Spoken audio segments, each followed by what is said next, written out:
Hey guys, happy Monday. Last week, first of all, this is Hi Vibin It. I'm Lynnsey, certified hypnotherapist. I'm here with my soul sister, Kelsey Aida. She's a self-empowerment coach and best-selling author. And last week, if you tuned in, we talked about, self-talk, creating an inner dialogue that facilitates the best kind of manifesting you can and like really amping up those powers. Today, we thought we'd take a step back and dive even deeper into what really drives your self-talk and creates that dialogue, and that is self-love. So we're going to talk all about ways to create that if you don't have it, or give you more of it if you need more, and maybe some things you haven't heard before. So I'm really excited to dive into it. Yes, it's going to be such a good episode. And lately, I'm so passionate about teaching self-love because it's transformed my life in so many ways. And I've really been practicing it very, very diligently, especially in the last couple of years, because life has thrown some curveballs. And if you don't love yourself a lot, it's very hard to deal with them and to cope with the stresses and to know how to self-soothe and to know how to like connect with that innocent little child that's just like along for the ride. So yeah, today we're going to be talking all about self-love, how to start loving yourself more unconditionally, which almost nobody has the tools to do. So we're here to help provide some of those tools. And it's going to be just a really high vibe self-loving episode. And I'm here holding my rose quartz crystal. If you're not watching the video on YouTube, then you are just listening to this, and you can imagine me with a little crystal in my hand, because self-love, like, there's lots of tools, right? Anything that feels good to you is going to help you in this like realm. But my crystal of choice for this is rose quartz, because rose quartz is known for its gentle, compassionate, high vibe energy. And so whether you're trying to manifest more love as in like a partnership or more love for yourself, it's great to meditate with this stone. It's great to manifest with this stone. I like to sleep with it sometimes. It's like my homie. So yeah, I'm just holding it today so I can channel all the self-love messages to the best of my ability. And just this is actually pretty funny, because last night I went online shopping, because I don't know why lately I've been feeling the need to shop. It just ended Prime Days and I just went freaking ballistic on Prime Day. But I found this necklace online of rose quartz, and I'll probably wear it as soon as I get it. So you'll see it in a later show probably, but it was rose quartz. And I was like, oh, this is so pretty. I have to get it. And then today on the show, we're talking about self-love. And I didn't know she's going to bring crystals to the table. Let's be clear. I had no idea. She held it to her forehead. I thought it was awesome. But yeah, it's just so weird, right? How we feel like those synchronicities are like, oh, coincidence. But no, there's no coincidence. We're supposed to talk about this. I'm supposed to get that necklace. And yeah, self-love. I almost wore mine today because I have a rose quartz necklace too. And that's a perfect way to utilize rose quartz, because when it hangs around your heart, then those crystal powers are going to your heart chakra to heal whatever pain or sadness or lack of self-love that you're feeling. But anyway, enough about rose quartz. So let's dive in. Get some if you need it. Yeah, get some. So let's talk about what self-love is first and what it kind of looks like, right? So what is self-love to you, Kels? So to me, self-love is accepting all of who you are, even the parts that you might not necessarily like always. It's knowing how to comfort and soothe and support yourself. It's being kind and compassionate and understanding towards yourself. It's basically treating yourself the way that you want other people to treat you, because a lot of times we don't necessarily know how to love ourselves, and we need other people outside of ourselves to show us how, or to do it for us.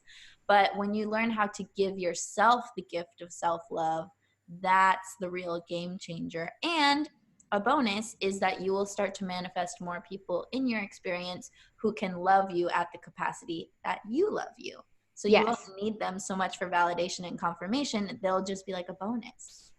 So I want to back up a sec, because I know you said something like self-love is about loving those parts of you that you might not always like sometimes.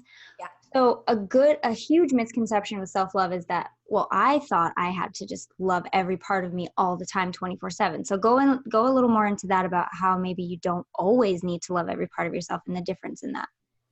Yeah. So let me just make it real practical. When there's a part of yourself that you don't love, it's probably only because you don't understand it.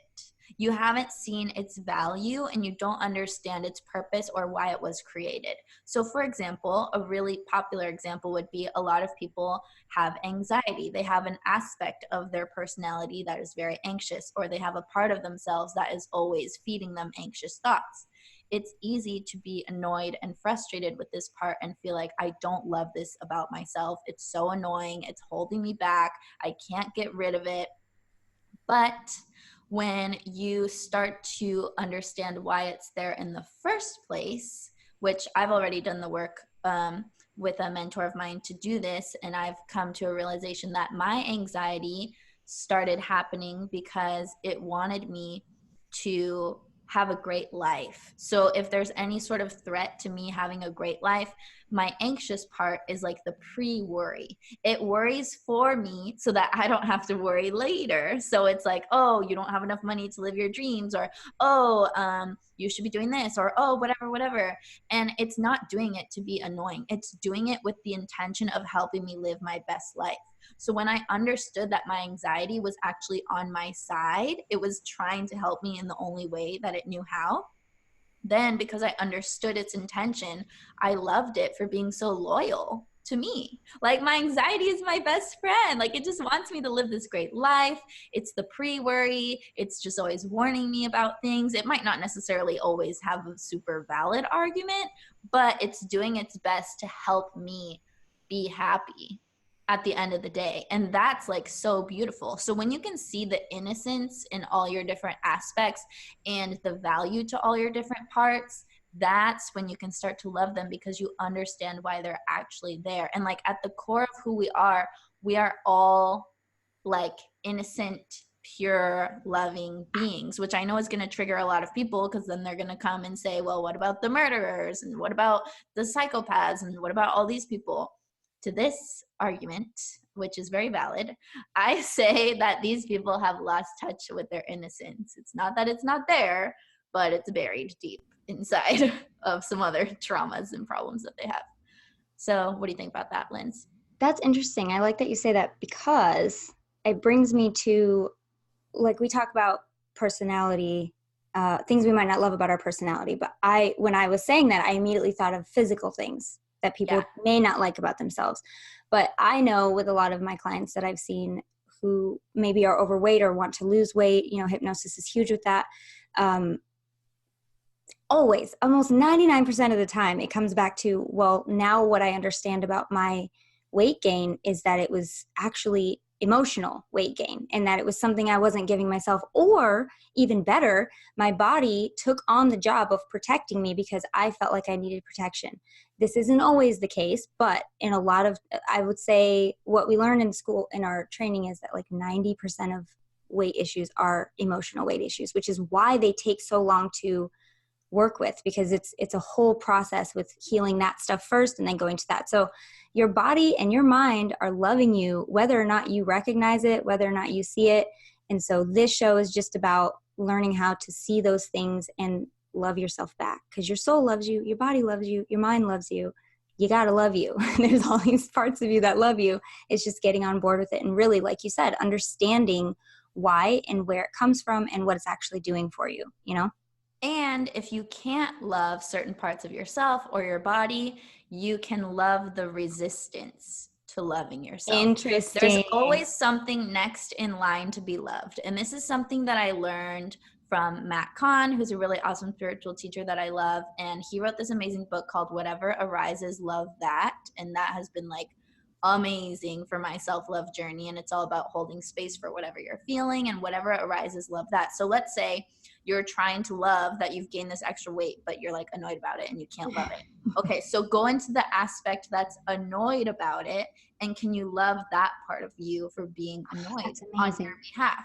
Can you love the part of you that doesn't feel like loving yourself today? Can you love the part of you that doesn't know how to love that yet? There's always something next in line to be loved. So if you can't love the thing you're going for loving, love the resistance. Love the not knowing. Love that you're at least trying, Yeah. And then there's that whole thing of like, well, if it's not getting me to love myself, then what's the point of loving annoyance? What's the point of loving frustration or resistance? Well, the fact is, the more you practice the love itself, the easier it's going to be and the more seamless and effortless it's going to be to just one day wake up and really like who you are. Yeah, it's not like by loving your resistance that you're encouraging yourself to be in a state of resistance more of the time. It's not that. It's you're understanding yourself and you're understanding that there are different aspects of you and different parts of you that all serve different purposes, and your resistance maybe isn't ready to love that, and that's okay. You know, it's about having compassion. It's about understanding. And this takes practice. Like, it's not just going to come overnight, you know? Yeah. You're going to need to do some like self-work to get to this point. But today we're going to give you some pointers and some places to start and some resources to help you dive into all of this, because it is like game changer. I think it's like the basic. It's like what you need in order for everything else to kind of flow, right? If you're really great at doing affirmations, or you're really great at journaling, or you're really great at loving other people, but you don't have this piece, you're going to constantly wonder why it's not happening. You're going to wonder why it's not working and why these things are happening for everyone else except you. You got to love yourself. You have to. You're the antenna. Yeah. And making this really practical, when you said like, why is this happening for everyone but not me? If I had that thought and I was trying to practice more self-love, I would love the part of me that feels sad for me that other people have great things and I perceivingly don't. Mm-hmm. You know? So I'm just going to keep throwing in these examples because I feel like they're really helpful to see it in action. Like, how can I have these negative thoughts and still love myself for having that thought? How can I love the part of me that proposed that thought in the first place? How can I have compassion for it? How can I understand it? And how can I see that it's on my side? Because pretty much every part of you is on your side to some degree, even if it's an unhealthy coping mechanism, even if it is gaining emotional weight, it's happening for you. Yeah. So there is a way to find gratitude, or at least make peace with it, or at least appreciate why it's happening. Yeah, there's just that's a great one. Just that simple tweak of, why is this happening to me? Just change one word in that sentence. Why is this happening for me? What is it trying to give me? What am I not seeing that I want a better understanding of? Because nothing will ever happen to you that you won't be prepared for, and you won't be at least kind of okay going through the process if you are comfortable that it's happening for you. I can't think of one thing, that might happen that you'd be upset about if it was happening for your betterment, for your soul evolution, and those around you, right? Because that's the name of the game, I think. Yeah, and it takes time to get to that perspective too, because obviously anyone playing the opposite perspective would be like, well, what about when my child dies? Like, how is that happening for me? Why do you always have to have a family member die in these examples? First of all, because I feel like that's the most traumatic thing, so I just go there. It is. It absolutely is the most traumatic thing. Oh, I don't even want to think about it. I don't hold space for those thoughts because I'm way too close to that situation. Well, you're a mother, so for you, it's like more real. For me, I mean, I have family, obviously, but I haven't created my own family, so I don't have that threat in my immediate reality. Yeah. But I mean, we don't need to go into that. But it's always happening for you, period. The end. It's always happening for you. And sometimes you don't get to know why. Yeah. Which you also have to accept, which is hard as fuck. But it's true. Also, I say fuck a lot because I'm passionate. Dropping those hard F's. Those hard F's. Dropping those hard F's on the show. I'm sorry, but I'm not sorry because this is who I am. So hashtag self-love. If there's one thing you're passionate about, it's this. It's self-love. It's manifesting. It's law of attraction. It's not. No. Sometimes I'm passionate about it, but I don't think, the one thing you're passionate about is this. So when you're talking about something that's super passionate and that you have a lot of feelings about, you get up on your pedestal and you talk about it and you say the F word all the time. It's like programmed out of me because I have little tiny children, but I'm feeling it with you, Kels. I'm feeling those hard Fs with you. Anyway, so I want to talk about what self-love looks like, but I also want to talk about what it doesn't look like and what the opposite looks like. So okay, let's do the opposite first, and then we'll go. to what it does look like. Yeah. So when you don't fully love yourself, there's about 1,000,001 different ways it can show up in your life, but you always recognize it, right? You always, it's never a feeling that just goes away. It might move to the back of your mind, or it might numb for a while, but you always feel the lack, right, of love. So it shows up. The common ways are how you talk to yourself, which we talked about last week, putting yourself down, or brushing off compliments is a huge one. If someone gives you a compliment, or like compliment your shirt, for example, and you're like, oh yeah, it was on sale for like $1, so don't worry about it. Or, whatever.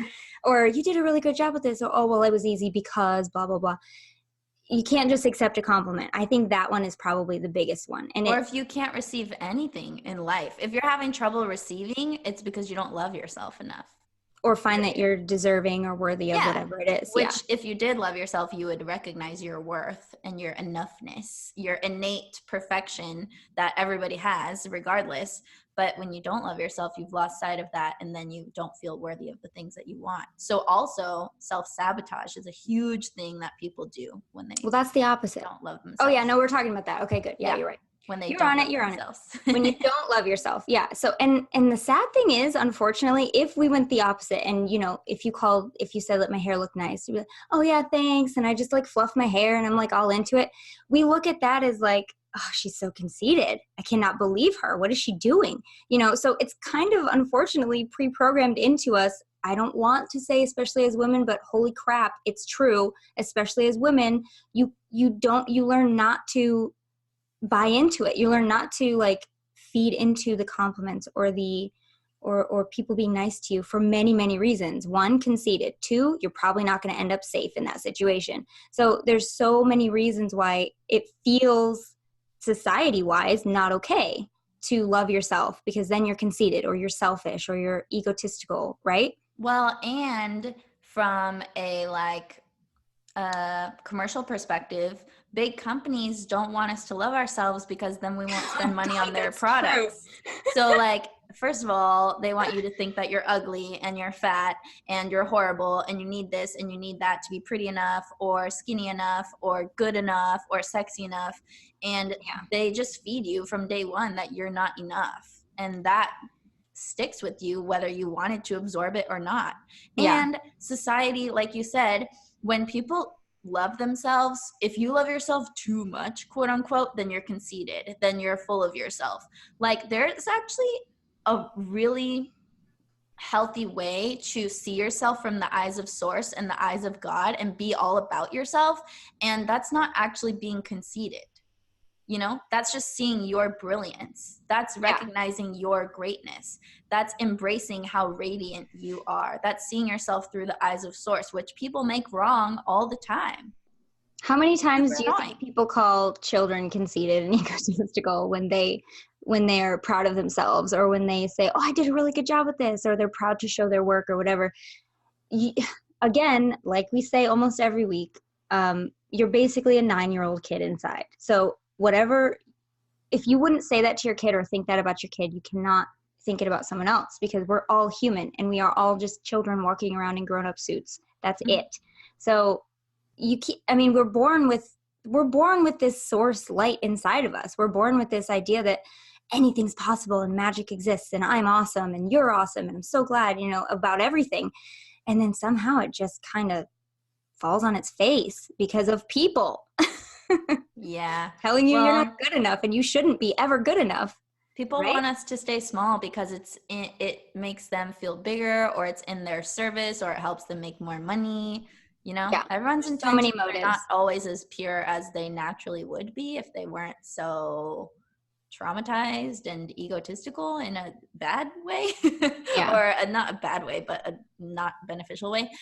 So anyway, enough about that. We could just go on for an hour complaining about how we probably ruins us. We're gonna keep diving into this. We got to go take a short break, and we'll be right back talking more about how to love yourself. We'll be back. Hey guys, welcome back. Lynnsey here again. And right before we went to break, we were talking about what self-love doesn't look like, the opposite of what you want to do, and what a lot of us find ourselves doing, whether we know it or not. So we're going to continue talking about that. We had a few ideas during the break about how to expand on this idea. So Kelsey, why don't you kick it off? Yeah, so we made a little list here and I want to read it to you guys. So some of the ways that self-love, the opposite of self-love, shows up and you can identify when you're not being self-loving is, one, if you're mean to other people, or if somebody's mean to you, that's a surefire way to tell that they don't love themselves, because you can only love others to the capacity that you can love yourself. You can only understand others and be empathetic towards them to the capacity that you can be for yourself. And this, it doesn't always go hand in hand, because there are some people who are extremely compassionate towards others but not to themselves. They don't extend that also back to themselves. But for the most part, general rule of thumb, mean people are not self-loving. So if you're mean to yourself or other people, then you're not having your self-love pants on.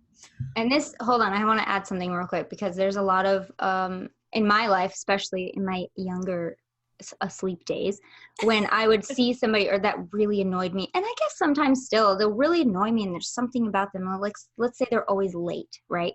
And I'm like, I cannot believe this girl. She's always late. Why is she doing this? It's because I'm always late, okay? There's a lot of times that you'll look at a flaw, what you perceive as a flaw or something that you don't like about somebody, and it almost every time it's something that you are guilty of, or something that you at least are self-conscious about, right? Because self-consciousness is a little branch off the self-love tree, but it's not, you can still be self-conscious and love yourself. Self-conscious sometimes and still love yourself. But those things that you see in people that are flaws or things you dislike usually have to do with you or someone you know, probably you, that you don't necessarily like about yourself. Yeah, and it's actually pretty healthy to use people as a reflection and just like assess where you're at. Like, relationships in your life will bring to you people who are similar to you in certain ways. Mm-hmm. And if you can recognize that in them, then oftentimes you can attribute it back to yourself and be like, wow, that's where I'm at today. Like, I made a new friend and he's really like kind of perfectionist tendencies, and I'm just like, man, I see so much of myself in this kid. Like, is that really what I'm doing to myself? And I watch him do it and I'm like, that's so harsh. And then I think of myself and I'm like, oh yeah, I do that to myself. And then I'm thankful for the law of attraction for bringing me this mirror so I can become aware of something that I don't necessarily want to keep doing in such an extreme way. Mm-hmm. So yeah, being mean to others, being impatient with yourself is a sure sign that you're not practicing enough self-love. Being hard on yourself, being a super perfectionist, not taking care of yourself, like health-wise, like if you're feeding yourself really bad food, not going to exercise, like just constantly not honoring your body, that's a sure sign that you're not in your self-loving mode. Feeling unworthy pretty much ties into everything we've listed on this list. If you're not feeling worthy, if you don't feel like you're enough, it's only because you haven't accessed the perspective that is the truth of source, of God, of this universe, that you were created enough. So you don't have to be, do, have, or become anything different than what you are in order to be worthy, because you are created worthy already. So that's the truth that you can adopt more once you start practicing more self-love. It might not feel super authentic yet, but I can tell you that it's the truth. Also, if you are, okay, everybody does this. This is really great. So conditions. We place conditions in the way of our self-love. For example, we say things like, I would love myself more if I was skinnier. I would love myself more if I made more money. I would love myself more if I could find a partner.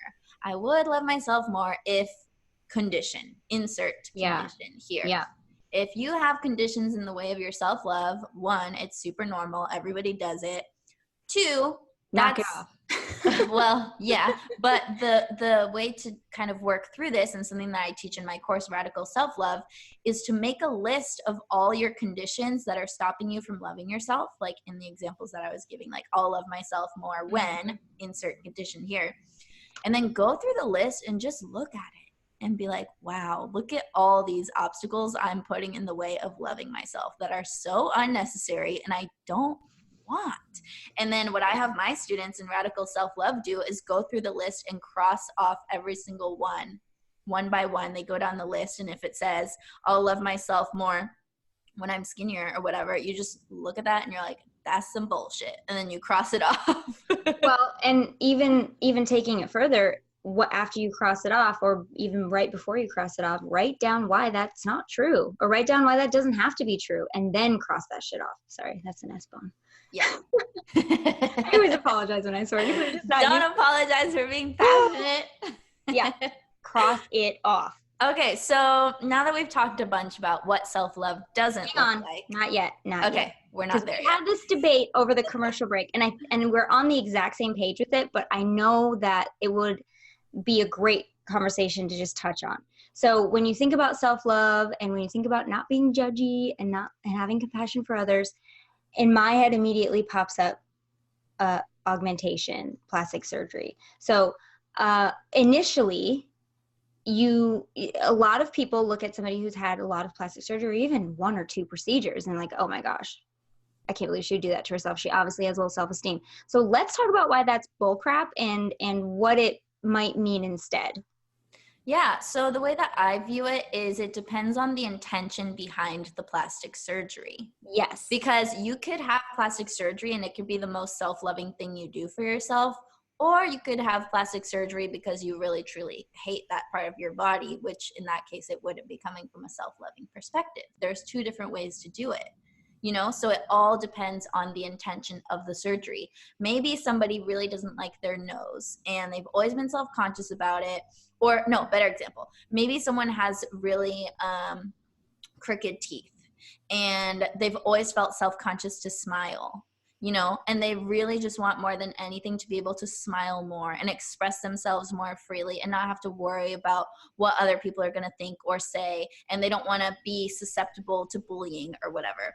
In that case, the self-loving thing would be get some braces, fix your smile, embrace your confidence and do what you got to do to feel better so you can be more of yourself. That would be a super self-loving case example.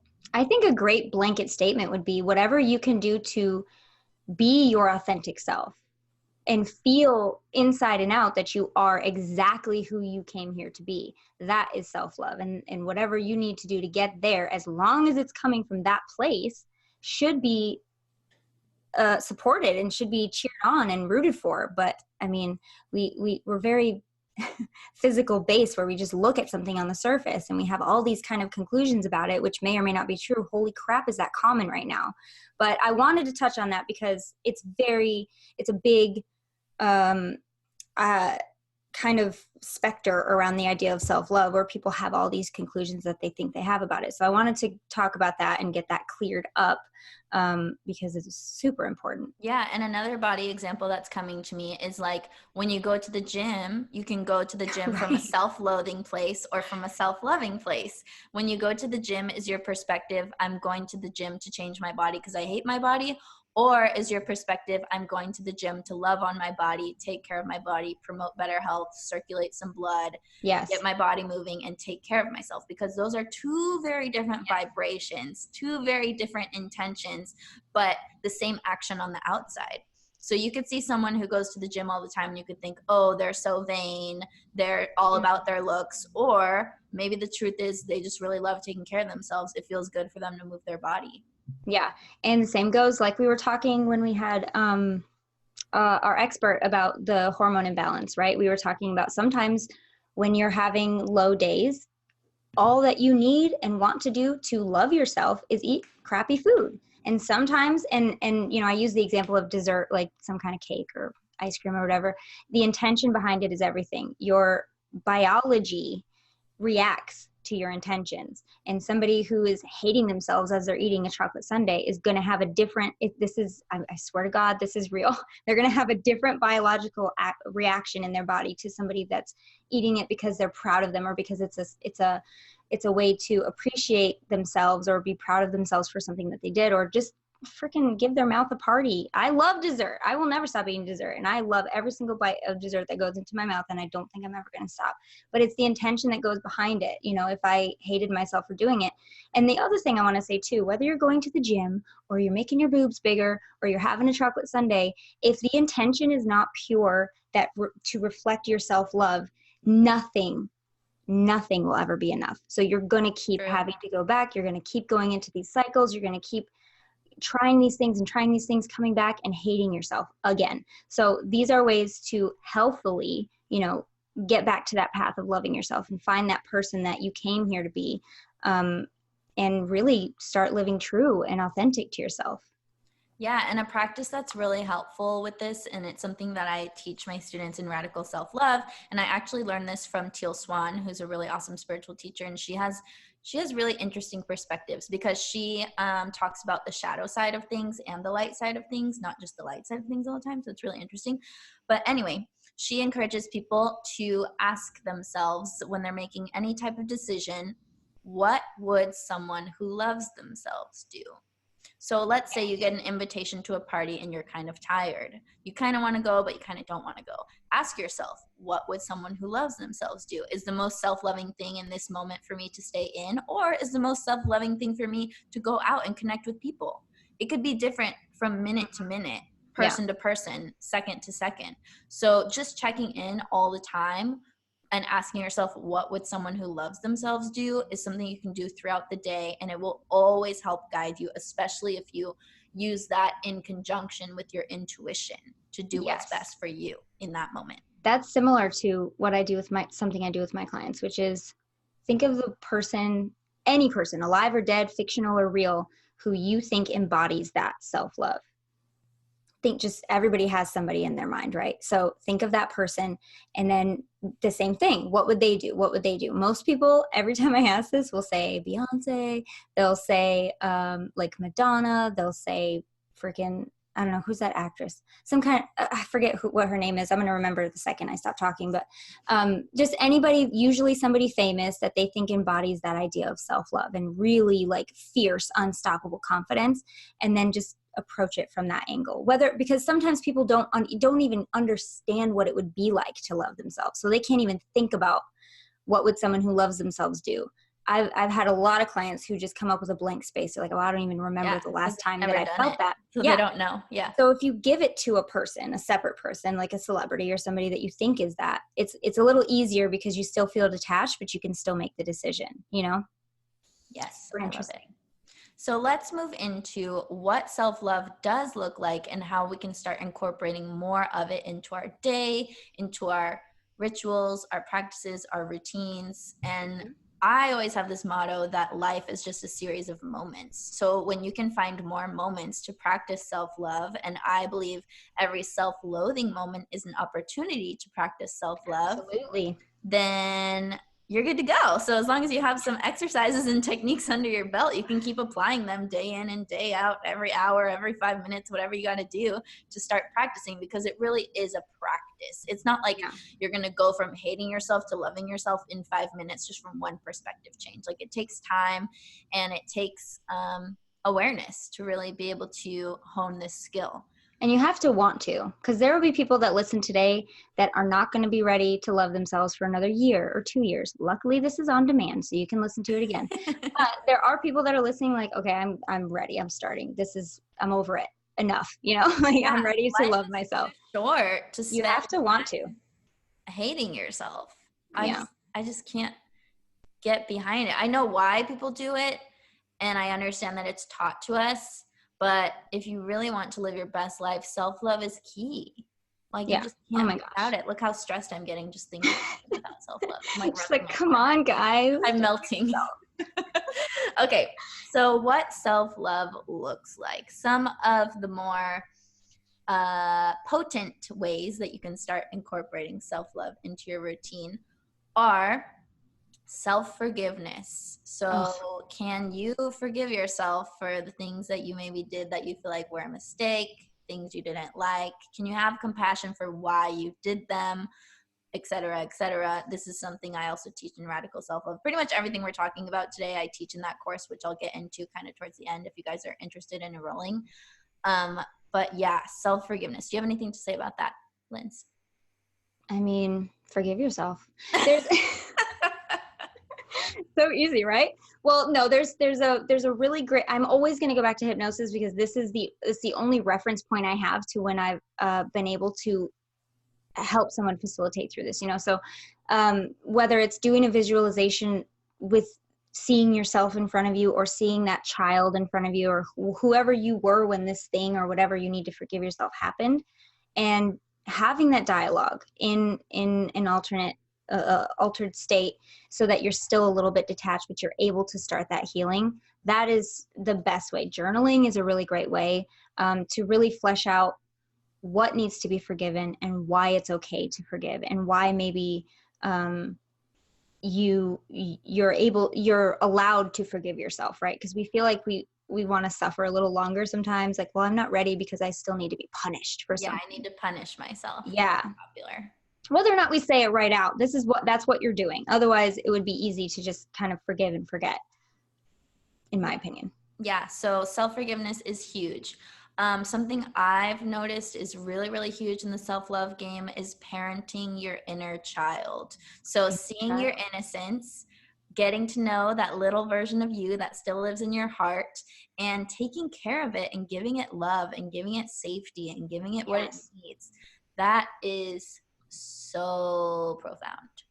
And it's emotional work. So, you have to be ready for all of these things. You have to be ready. You have to want to do it, because nothing about self-growth is ever easy, but it's always worth it every single time. Yeah, and that's why in Radical Self-Love, one of the very first lessons that I teach is we go into it and we just create the willingness and the openness to and the bravery to love ourselves. Because sometimes you have the intention and you want to, but you're scared. There's so many things. Emotional, or you just don't know where to start. And so asking God, asking the universe, asking Source for the strength and the courage and the willingness to be open to loving yourself is like step one, because setting that intention brings it to you like 10 times more. Intention. Back to intention. Intention is everything. So we're going to take another break. We'll be right back teaching you more ways, going deeper into the ways we've already talked about how to love yourself and move forward from today. We'll be right back. Hey guys, it's Kelsey Aida here, and we are talking about what self-love looks like and how to start incorporating it more into your life. So far we talked about self-forgiveness, parenting your inner child. The next thing that is super, super helpful is connecting to your heart and intuition, because self-betrayal is basically the opposite of self-love. And when you can't hear your intuition and you're not connected to your heart, you're going to betray yourself a lot. So the opposite would be the self-loving thing to do is to get in touch with your heart. Do daily check-ins, like put your hand on your heart, breathe deeply, and ask your heart what it needs. And I guarantee you an answer will come up and you can find a creative way to give that to yourself. Yep. So that's super important. Honoring where you are is huge. Having compassion for yourself is huge. Cheering and supporting yourself, being your own best cheerleader, is a huge part of self-love.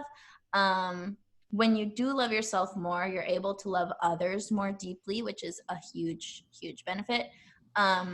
Understanding and having compassion for yourself, which is kind of what we talked about in the beginning of your show, like interviewing your anxiety, seeing what's up, why are you here, how are you serving me, seeing the value in all your different parts, which is also something I teach in Radical Self-Love, is like game changer. Also, what else? Oh, the biggest thing I wanted to touch on is I feel like people have this misunderstanding that they have to learn how to love themselves, which I know we're teaching people how to love themselves, so there is some truth to that from one perspective. But you really actually don't need to learn how to love yourself. You just need to figure out and learn, which I can teach you, how to connect with the part of you that already knows loves yourself.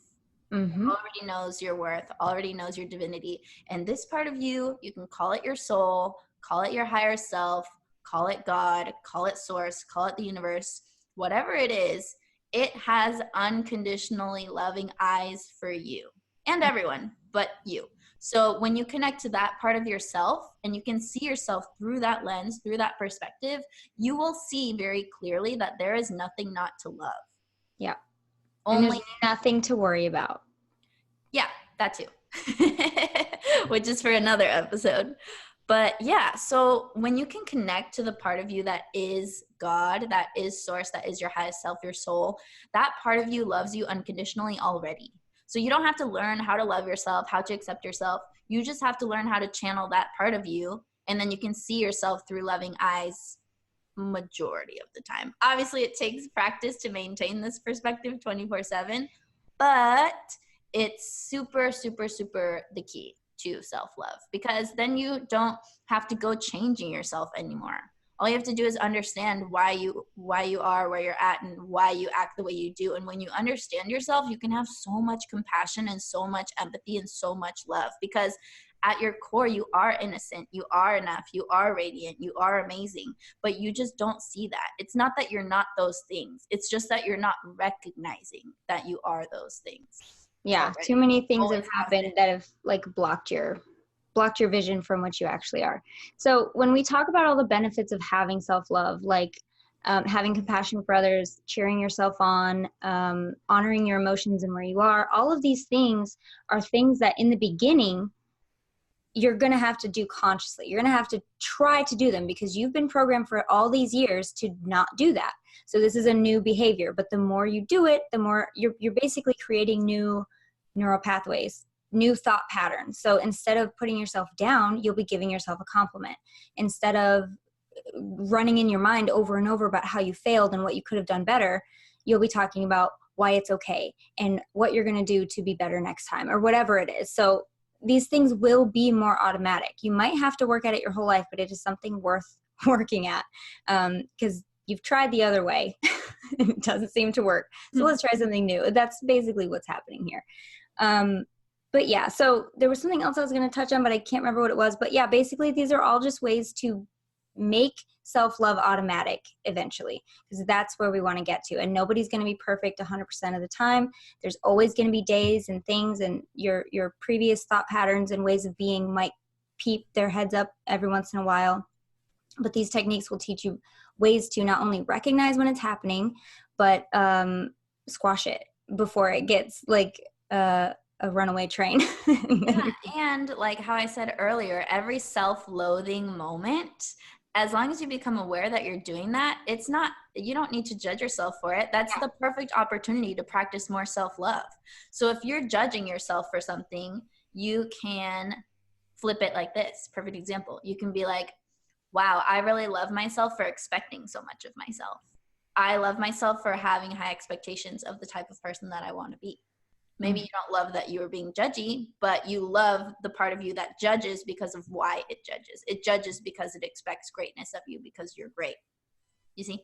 So you can flip anything into a self-loving perspective once you've practiced it enough, which I've been practicing a lot, clearly. It's not easy to get to this in like a day, but it's definitely doable. It's super as easy and automatic as it has been for you to put yourself down and talk to yourself like you're the worst person ever and to look in the mirror and hate the image. As easy as that is, or as automatic as that is, it can be just as automatic to have the opposite, to love who you are, to love how you look, to accept your divinity. And that's really what we're trying to get to today. That's what I was going to say actually, is going back to the self-talk piece. You know, you'll have these automatic thoughts popping in, but you have complete control to flip it around. It's just a perspective shift. So, oh, I'm so stupid. Give yourself immediately 3 things you like about yourself. Sometimes it feels really hard to do, but 3 things you like about yourself. And it will just kind of overpower and squash that one bad thing that you said about yourself. And that's all it is. You're just practicing. You're just doing something over and over and over. All a belief is a thought that's been repeated enough times that it's automatic. And that's kind of where we're going. That's kind of all we want for you guys, is to just have a different way to see things and a different technique and maybe a different strategy to move yourself forward instead of kind of going in circles like you might have been, you know. Yeah, we're here to hopefully help you get unstuck, because I feel like I've helped myself get unstuck. So now the teacher in me just wants to tell everyone, like, this is what helped me. This is what worked for me. This is really profound. This is really effective, you know? And I can only speak from my experience because I'm one perspective. I'm one person. But yeah, that's my intention anyway. Whenever I learn things, I always want to share them if they've worked. Yeah. And yell it from the rooftops because, oh my gosh, look at this amazing thing that I found. It's a recipe book for happiness or whatever. What else am I going to do with my time here on earth? Just hoard all the good information to myself and just be like, I'm the only person who can be happy. I'm the only person who can love myself. Nobody can know my secrets. Like, no, I want everyone to feel like how I feel when I feel empowered, you know? I have a question. Mm-hmm. Have you ever been in a situation or a low point where you just didn't feel like loving yourself and you actually found some sort of sick joy in like that self-hatred? Do you know what I'm saying? Yeah, I think we all come here to experience contrast. So of course you're going to have moments where you feel shitty and you're just all about it. Like you just wallow in it. I think that's natural. Yeah, or like somebody tries to cheer you up and you're like, no, I don't want to be cheered up right now. I don't want to be happy. Well, I mean, there's value to that too. Like stand in your authenticity. You don't have to fake anything, you know, exactly. Like, just move through it in your own time. Just don't get stuck there forever. And don't drag anyone else down with you. Don't bring anyone else with you for the love of God. Just let them be happy. Misery loves company, but geez. It does. Law of attraction 101 right there. But yeah, so let's dive into some more practical. I know we've given a bunch of practical ways to start loving yourself, but I want to do like a short, or not short, but like a quick list of things that you guys can start doing so you can have a lot of actionable steps to take away from this episode. So one really cool way that you can discover more ways to love yourself is to ask yourself and journal on this very important question, which is, let's say you're in a relationship or you want a relationship. Question what you expect or want to get from that other person. So let's say you want admiration. Let's say you want appreciation. You want acceptance. You want them to understand you. You want them to comfort you. You want them to cheer you on. Are you seeing where I'm going with this? A lot of these things you can give to yourself, and it's your responsibility to figure out how, because that's when you become really self-sufficient and really fucking powerful. Yeah. And not only can you give these things to yourself, but the list that you create for your personal experience is probably the exact recipe that is needed by you, for you, from you. So what you think you need from someone else is always something that you could give yourself. And probably that's the exact thing that you need to give yourself in that moment. Yeah, and which leads us to the next thing, which is do check-ins. You can set an alarm on your phone that just says check in, and in that moment you ask yourself, you tune in, touch your heart, listen to your intuition, and ask, what do I need right now to feel loved? What do I need right now to feel safe? What do I need right now to feel happy? Whatever it is, ask yourself throughout the day and then do that for yourself. I promise when you start practicing this, you will get answers, and that's your guidance. That's your own personal self-love map. Because different days, you're going to need different things to love yourself. It's not always going to be the same. Another really simple thing that I think adults don't do because we lose sight of fun and childlike ways because we get so into adulting is make a list of all the things that you love to do that make you happy and prioritize them. Ugh. Put them in your schedule. Make them important. That's one of the most self-loving things you can do is give yourself a fun time. Yes. Give yourself a fun experience. There's no rule on how often it has to be because I know there's people who will be like, well, my schedule. Anytime. There are no rules. 5 minutes sometimes is enough. So there's no excuse not to do this. Yeah, so I want to touch a little bit on my course before we leave here because we're running out of time like we always do because we have so much to say. I know about these things. But yeah, if you really resonated with this episode and you want to learn more practical, spiritual, but also down-to-earth ways to start loving yourself on the daily, I highly, highly recommend getting your booty into my course, Radical Self-Love, because it is a game changer. Basically, I teach you everything that I've learned in the last couple of years of really loving myself hardcore, and I simplify it and I give it to you in video form, and there's homework, and there's journaling, and there's meditations, and so this is a self-guided course. I just want to make that clear. It's a self-guided course. You enroll and you get access to all the info. You take it at your own pace. And students are literally telling me to charge more because it's so valuable. They're like, this has saved me years of therapy. And I'm like, I know. I went to years of therapy, so I could learn all of this stuff. Okay, I know. So yeah, if you guys need help with self-love, definitely enroll in the course. All Vibin It listeners get a special little discount. So just use the code HighVibe at checkout and you will get a special little bonus discount, which is super awesome. And it's already super cheap in my opinion. There's also payment plans. So it's really, really accessible. So yeah, get your booty in there. And next week, we're going to have a really awesome guest on the show who's talking about manifesting love, which totally ties into self-love, because what we didn't say or get to is that when you love yourself, you become a vibrational match to your soulmate. Did you? Yay. Because when you become your own soulmate, you have no choice but to attract other people who love you the way that you love yourself. So like if you want to be accepted, you want to be seen, you want to be understood, when you start doing that to yourself, hello, soulmate comes in. So we're going to be talking about this next week. So definitely stay tuned. And yeah, we love you guys. So go and love yourself. Yes, it's going to be so fun. Love yourself. If you have any questions, reach out to us and we will see you all next week. Bye. Bye.